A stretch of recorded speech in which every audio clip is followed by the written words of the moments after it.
Və keçən Ramazandan bu Ramazana nə qədər qardaşlarımız var ki, çıxmadılar. Onlar vəfat edilər. Onlar dünyasını dəyişdilər. Bəlkə də bizdən də xeyirli idiler. Ona görə aqil bir müsəlman Allahdan qorxan üçün bu son Ramazan idi. Çünki ölüm necə həyat arzu istəyin olmadığı kimi, sənin istəyinlə olmadığı kimi, sənin düşüncən olmadığı kimi ölüm dilədir. Həyat və ölüm ikisi də sənin bilmədiyin yerlərdəndir. Və biz bilmirik, gələn Ramazanı Allah bizə müvəffəq edəcək, yoxsa yox. Hələ biz bilmirik, biz gələn Ramazana qədər yaşayacaq, yoxsa yox.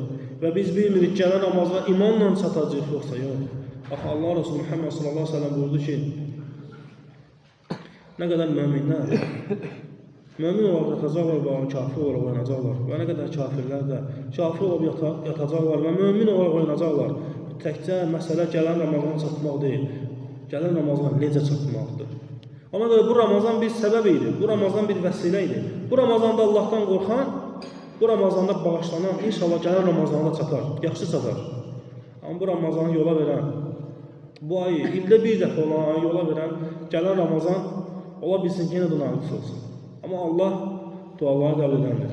Amma Allah xeyrə müvəffəq edəndir. Allah Teala insan ki bizi xeyrə müvəffəq eləsin.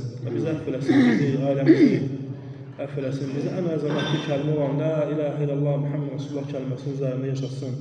Bu kəlmənin üzərində bizim canımızı alsın.